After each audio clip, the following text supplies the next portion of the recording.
Welcome back to the fish room. So my sand has arrived, ready to escape this tank here and turn this into something. So we're just going to have a play with this today and be a little bit creative, see what I can come up with, and yeah, then we've got lots of other fish to look after and things, but mostly we're going to be jiggling some fish around and basically upgrading an established tank that I already have to this one, which is larger. So we'll give the Discus a little bit of an upgrade, and then we've got some other fish that need moving around into all these tanks as well, and see what improvements we can make just all round the fish room. Always improving and always learning, so I'm sure I'll get up to something. So because I'm popping these rocks in before I put the sand in, all I did was I just ripped up a little bit of filter foam and used that on the bottom just to give it a little bit of support. I'm not too worried about the weight because it is tempered glass. So I know I could stack the stones all the way up out the tank and the weight would be fine. We just want to avoid any pressure points. And then I did use another piece of sponge just with the top pieces, just to make sure that they were really well balanced and really secure in place. So this sand has supposedly been washed. I've got a couple of methods for getting it into the tank depending on what it's like. If it's really dry, you can do something called the bottle trick. But most of the time it comes a little bit damp. Yeah, this is a little bit damp. You know, so it's not dry and crumbling. But no, let's throw a handful of it in the tank and just see what happens.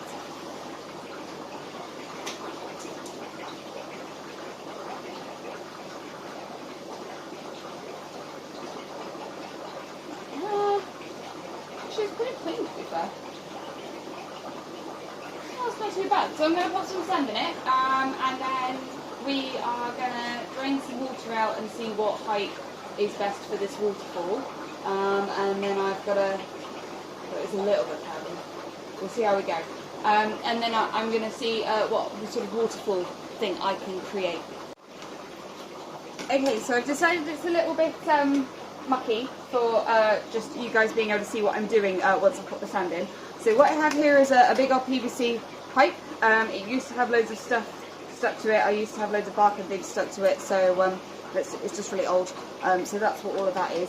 But basically I'm going to pull the sand to the bottom of the tank using this pipe, and then I'm going to stick my siphon in the top of the pipe, and all of the dirty water is going to stay in the pipe and not go in the tank, and I'm going to suck it out. So this is just, I've done this before a couple of times and it's just a little bit less messy than chucking it in all at once. So I will just show you what I mean, and hopefully I'm not going to make a huge mess of this tank. And this worked really well until I got bored and started rushing at the end for the last bit of the tank. But essentially the water in the tube ends up looking like a really lively pint of beer. And you just siphon all of that muck out and very, very slowly move the pipe around to release the sand out of the bottom of it. But yeah, it looks great here, and then in the next clip you'll see that I'd rushed and I did mess the tank up a little bit, so I do apologise for that. But it will eventually clear, and I'll just have to maybe do some water changes or something. So let's plug the pump in for the waterfall.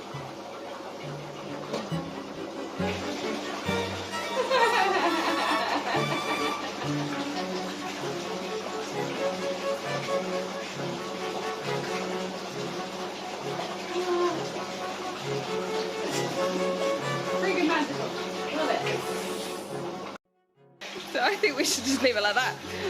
Done, sorted. So yeah, no, I have an idea of how to sort this out. And then we'll pop some wood and stuff in. I've got to wait for it to clear because this waterfall's just kicked all the sand up and made a huge mess. But yeah, no, we can fix this. Right here, that's better. So yeah, I actually turned it off to do it, but this is just a little 90-degree angle. And now the water is definitely going in the right direction now. I will probably put something behind it just to make sure there isn't any kind of like splashback, and yeah, I'm probably going to silicone all of the connections just to make sure. But the pump is quite high up in the tank. In fact, it's only a couple of inches below the water level, so if something did go wrong, it won't drain the tank. It'll only drain like an inch or so out of it, which I've just done that as a little bit of a fail-safe. There is also just like a built-in sponge filter, handbag mountain filter, biological filter type thing in the back. So there's a sponge filter dropped all the way down behind those rocks that I stacked up, and then I've just filled in all the gaps with some gravel and bits of floss and just spare bits of sponge that I had. So yeah, let's see if we can make this a little bit more waterfally now. See what I can do. Alrighty then, so I don't actually have any pleco eggs. I'm just waiting for that tank to clear before I carry on with the move over. But I do have some surgical cichlid eggs, so that's fun. I'm already up to my ears with these. They're like convict cichlids, so they breed really, really easily. And I generally try and avoid them breeding if I can, but these guys, these were too small to go with the rest of them.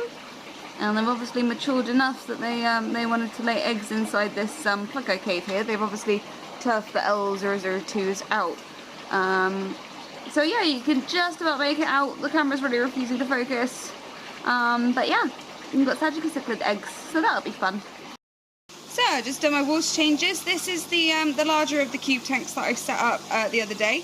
I have put the L200s in here, just because I felt like they were getting a little bit outcompeted for the food by the clown plecos that I had them in with. So these guys have got this to themselves, and we'll pop some algae wafers in for these guys. Got some algae wafers here today. Normally give them like Soylent Green and stuff like that, because these are a grazing species. These are the Varian citrus green phantoms. So they're mostly algae and what you'd call it alf rocks, which is like all of the stuff that they have growing on rocks and plants and things. So we'll pop a couple of algae wafers in for these guys, and they will hopefully come to the front and give them a nibble.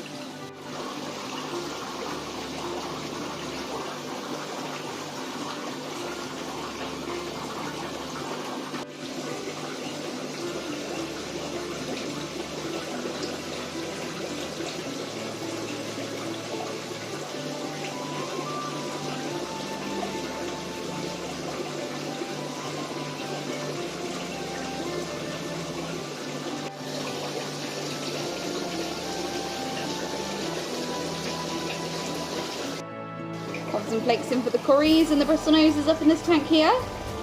They're all just under this plant here. Some little faces nosing around in the sand for the flakes and stuff. That's them. So yeah, these are panda curries. There are loads of them in this tank. And we've also got the lovely king tigers up in this tank, and they're really becoming a much braver group of fish now. Definitely coming out for food. This one in particular is always out first.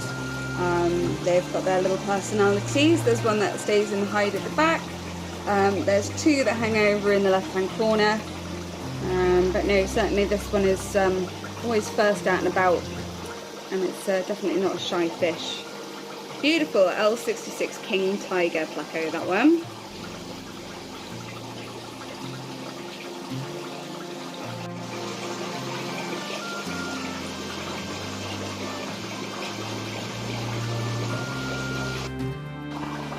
And yeah, the leopard frogs are doing much better now. They're really, really turned up the contrast, got lovely patterns on them, this lot.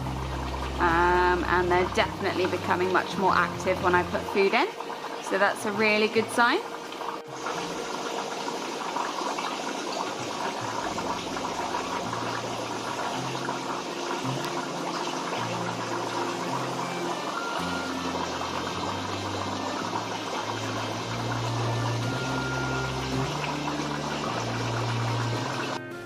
And I'm really enjoying having these in the fishery room at the moment. These are the L15 candy stripe picoltia vittatas, and yeah, they're really, really sweet, bless them. They seem to have really defined territories, really obvious personalities between them. So like this one, always up at the top of the log, and then there's two quite large ones that hang out in the middle at the bottom here.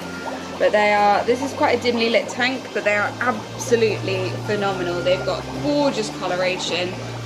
They're this lovely peachy orangey sort of yellowy gold colour, really, really nice defined stripes, and yeah, they are anything I throw at them, any food they want to eat, they'll have it. And yeah, they're really turning out really, really nice this batch. I'm really pleased with these.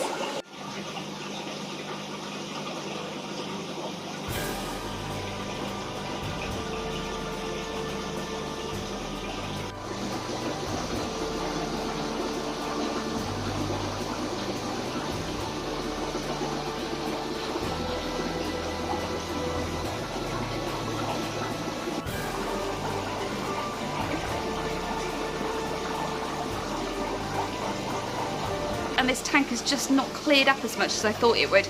Could even be a little bit of a bacteria bloom, but I think it's just this different brand of sand I'm using. It's not as clean as sort of what I'm used to.